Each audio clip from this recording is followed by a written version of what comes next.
Hey Waffle Gang, I do hope you're well. My name is Mark and today we're checking out some more Reddit stories, and if you do love a Reddit story, why not consider hitting that like, subscribe, maybe that notification bell too. Really helps out the channel, and let's crack on with today's first story.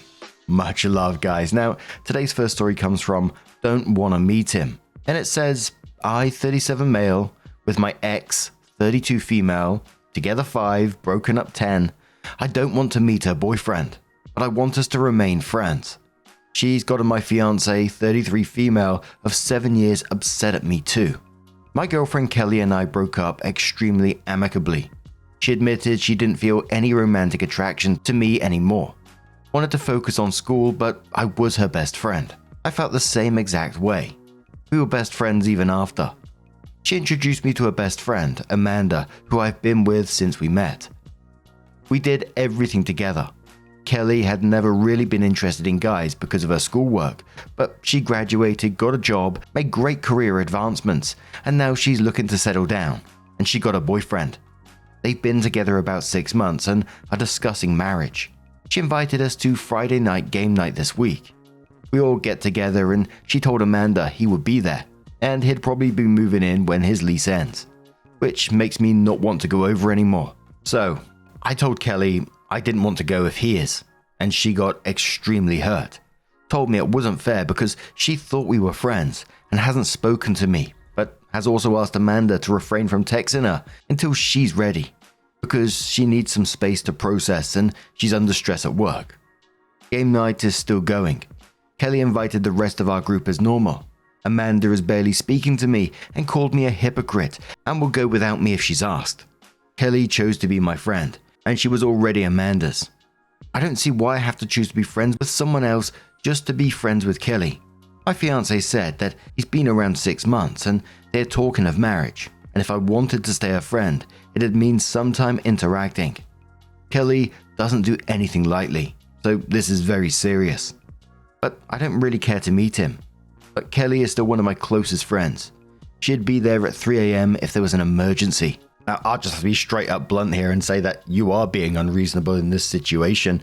The way the post comes across to me is that you're simply not over her if you're not willing to meet her new partner who she considers someone important enough to consider marrying, and you're refusing to even meet him. That's not how friendship works.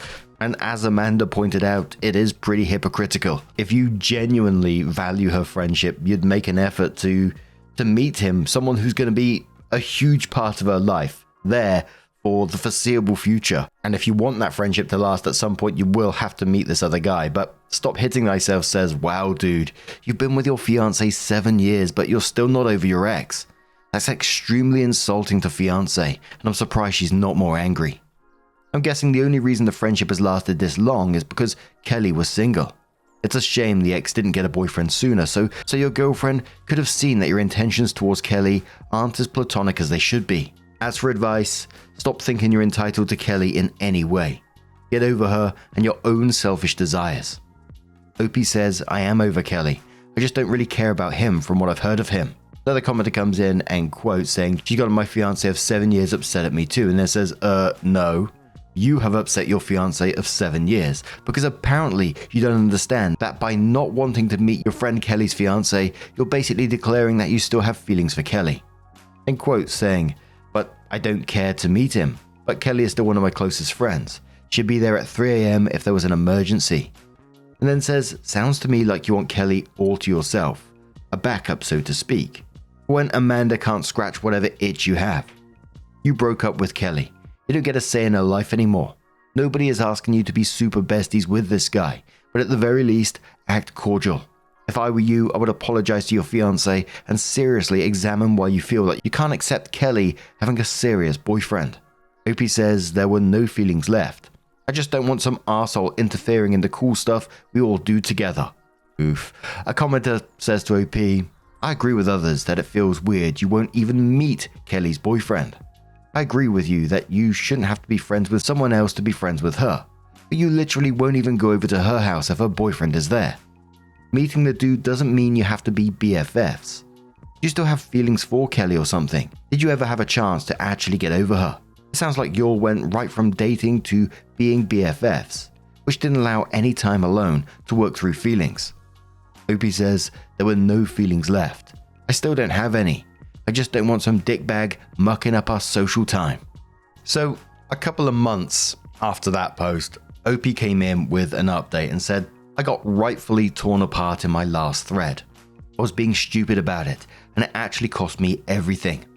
I kept refusing to meet him for another week or so. Amanda and Kelly didn't buy that I had no more feelings for Kelly. Amanda then felt like she was a placeholder for when Kelly was single. Amanda and I got into a huge argument about it, and I told her that if Kelly meant more to her than I do, she was free to go over to Kelly's any time. We went to separate rooms and went to sleep. She was gone when I woke up for work, so I left her a note apologizing and wanting to talk when I came home. I returned home from work to find that Amanda had moved out and in with Kelly, who had just finished closing on a new place. After some deep introspection, I realized that I liked the attention both girls lavished on me, and I enjoyed being the center of attention. The new boyfriend would have taken that away. None of it matters now. Amanda talked to me once after she left, and that was pretty much to tell me that she's happier without me. Kelly gave her a good rental price on the mother-in-law suite that came attached with the house. She has no desire to come back. I've been cut from the gaming groups we were in, minus 1 or 2 people. I know they still go and host it because they got a big housewarming game night and my friends were tagged in it. I feel lost. Yeah, it's certainly not a surprise the way this one went in the end, especially as you wasn't willing to back down by the sounds of it. Of course it was going to go one way. She's found someone who she's going to be marrying, and if you're not willing to evolve with that and be a part of that at the same time, if you're not willing to accept him, then of course she's going to not want to be around you because that's the person she loves, who she's going to marry, etc, etc. For me, there was like a very slight silver lining in this, that Opie seemed to get some brutal self-awareness by the end of it, which I think is valuable. Otherwise, you're going to continue down this path of almost like me, and hopefully it gives Opie the opportunity in future relationships to just look at them before making, stupid choices. But what do you guys make of this situation? Let us know your thoughts down in the comments below, and let's move on to another story. Now, our next story comes from Flipside 1795, and it says, Am I the arsehole here for bringing a salad? I know one of my co-workers will hate to the office potluck. Oh, I do love a potluck story. I'm not sure why. I think it's just because there's so many people involved. It could go all sorts of ways. I, 43 female, work a semi-remote job, and every month we have our remote employee meeting at the main warehouse. During that meeting, one of the other in-office employees, we call her Janice, always plans a potluck lunch. At first it was nice, but for the last handful of months, Janice has been passively aggressively suggesting dishes that I can bring to the lunch, even going as far as to call me out in the email invitation. This month's theme is salad bar. Our company is supplying a few different types of lettuce for the base, and we're supposed to bring the toppings. I've been covertly asked, or pressured, to bring the toppings for a strawberry chicken walnut salad. This means that I would have to buy enough chicken, strawberries, candied walnuts, and croutons to possibly feed the 20 people in our department. Janice has mentioned she thinks she is bringing cucumbers, tomatoes, and chopped onions. I typically don't have issues doing this, but this year I am in 2 weddings. Have our annual family beach vacation planned. My parents rent the house, but I still need money for my son and me to eat and enjoy ourselves a bit. And I'm trying to save spending money for a cruise that we are taking next January. I've mentioned a couple of times that I'm slightly tight with money until next year, and then was shocked to be asked by someone that makes over $10 more per hour than me to bring toppings that cost more than triple the cost of what she is bringing. When I blatantly said, wow, the chicken salad toppings are kind of out of my price range right now. My concern was met with dismissal and a light-hearted comment about how it shouldn't cost more than what I pay to have my nails done every 2 weeks. I was furious because I had just mentioned the other day that my nails were the one luxury that I really look forward to nowadays, and I felt like she was trying to use that against me to manipulate me into doing what she asked. Yesterday, after I went home and rage raided my pantry, I decided that this would be the month that I would not be doing what was suggested. I went through what I had on hand and decided that I'd be making a Mediterranean chickpea salad with lemon vinaigrette dressing to share with the group. This includes chickpeas, Kalamata olives, sun-dried tomatoes, crumbled goat cheese, all of which I know she hates. She gagged when she smelled olives on a charcuterie board another employee brought a few months back. The only thing I have to purchase are the goat cheese and olives. I'm sure that most of my co-workers would enjoy this salad too, so it won't go to waste. I also don't have to worry about her mooching leftovers from me again, when I could really benefit from having them to eat myself. So am I the arsehole for making something I know she will hate, and I should keep doing it until she stops asking? Ironically, as I sat there writing this, Janice announced that she bought a case of corn dogs and a case of black diamond steaks from our warehouse. The steaks alone are almost $100. I've decided that I'm not the arsehole. Someone said to OP straight after this, "How does the corn dog fit with a salad bar theme?" OP says we work for a food service distributor, and we are able to purchase bulk items from our warehouse. She just brought these for our own home and had to announce it to everyone. Maybe I should have asked if she could cut up a few steaks to toss on a salad. Lol. Someone says, why did Janice buy corn dogs and steaks, but don't want to contribute to the potlucks? OP says yes, that's exactly what happened. This purchase was to celebrate paying off her car. She paid off her house last fall. She also has a 2-income household. But I don't know her specific situation. I'm sure she's in a much better financial position to buy chicken and off-season produce than I am. OP tells us about Janice's role in their workplace. OP says she's not even my supervisor. I report to the department head because my job encompasses work for the entire department, including her. Another commenter says, your salad sounds awesome, and I don't even like olives. And someone needs to remind Janice that while the upside to a potluck is not having to figure out and provide all the food, the downside is that you do not get to control what other people bring. I don't really know what the office dynamic is like, but I would honestly consider speaking to a manager or HR, even just for documentation if you don't want to take action yet. It might seem light-hearted, but singling you out in a group correspondence and making comments about your financial situation/choices is not appropriate or okay. OP says, good point. My boss is fantastic and I'm really good friends with his boss and his boss's wife. I'm sure I could talk to one of them and let them know that it makes me uncomfortable. But I worry that they'll toss the whole potluck idea out of the window. That would suck because it was great up until the Christmas potluck when this BS started. But if it comes to that, it does. I'm sure my bosses wouldn't mention why it was cancelled. Commenter says, why is she announcing things that she buys? OP says because she has to be heard about everything. OP also adds thanks for the responses everyone. I'm going to send the email tomorrow to say that I'm bringing the Mediterranean salad and blind copy my boss on it. I'm also going to talk to my closer co-workers to see if she acts this way towards them. After that, I'll figure out if I need to go to HR or if she eases up. I definitely know that everything will be in an email form from now on, just in case I need it in the future. I won't be in the office until Friday, but I keep everyone updated as things progress. So it was roughly about a week after this that OP came in with their update and said, just wanted to update the whole Janice and the potluck salad debacle. Sorry I deleted the post. It got bigger than I ever expected and one of my other co-workers saw it. She thinks Janice is an arsehole too, but I don't want a chance losing my job over a potluck. Anyway, I responded to the email that I'll be bringing the Mediterranean salad and didn't say another word about it to Janice. But I did bring it up to other co-workers that I'm comfortable with. Most said they used to enjoy the potluck, but it feels it's no longer fun because Janice is a jerk. I'm also not the only person she has made suggestions to about what to bring. Knowing that I'm not alone, I also talked to my boss on Friday. He was awesome about everything, and over the weekend he came to the decision that we're no longer going to do a potluck at all, and the one for this month is cancelled. Moving forward, it's either going to be cooked by management or catered by different local businesses and food trucks. He even asked for suggestions from all employees to make sure it's not being controlled by just one of us. I didn't expect that to happen, but I'm actually really excited at the prospect of never having to make anything again. He cited health concerns because of us not being certified in food safety and handling, rather than telling Janice we all think she's an arsehole. I just wanted the annoying behavior to stop, not crush her soul completely. He also told me that if she continues to make remarks about anything that makes me or anyone else uncomfortable, we need to come to him right away. He said just because she's been there for 35 years doesn't mean she runs the place. He is seriously the best.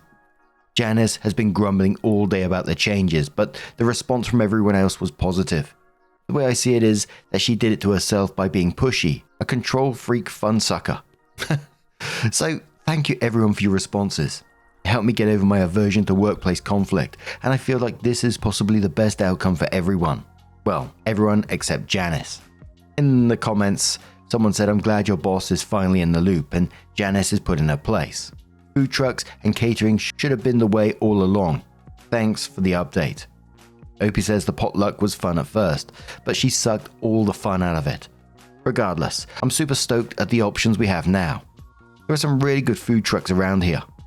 Another commenter says, every time Janice grumbles about it being catered, explain that office potlucks are kind of frowned upon after a seafood supplies office potluck hospitalized 46 people last year. November, December. Opie says she'd be fine until we vote to have the local Thai truck cater it.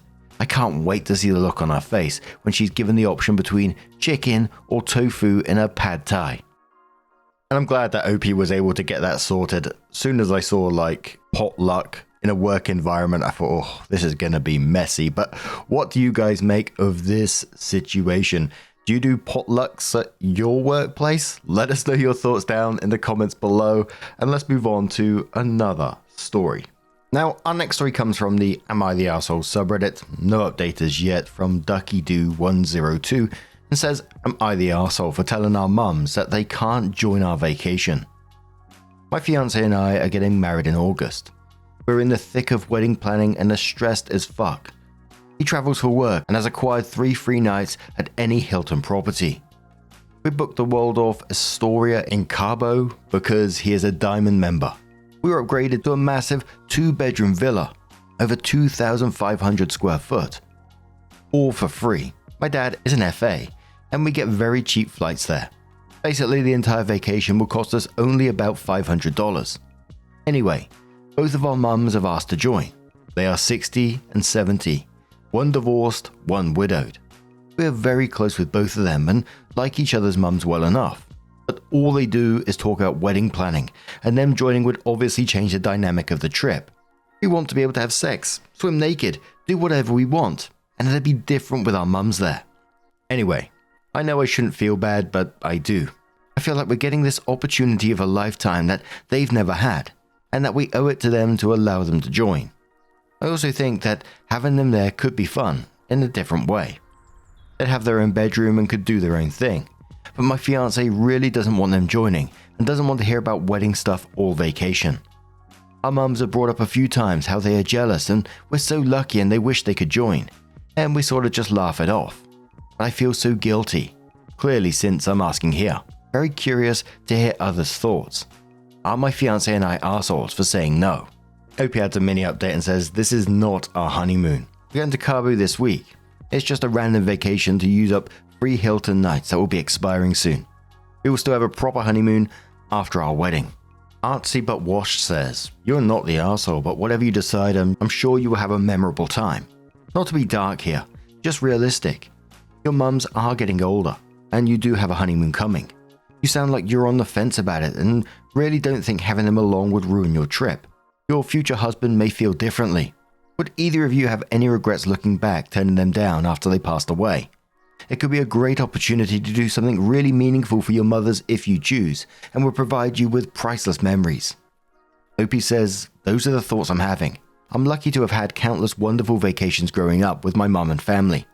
My parents really prioritized experiences, and for that I'm so grateful. I don't think I would regret not having them.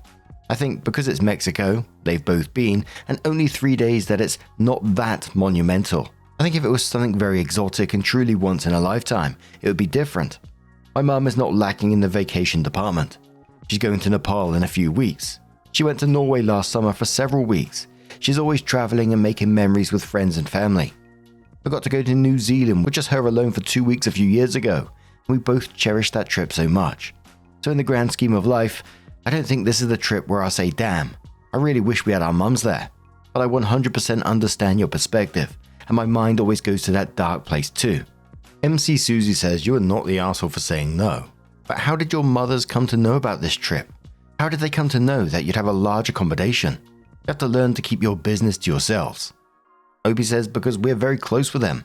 We see them often. It's something we're excited about and want them to be excited for us.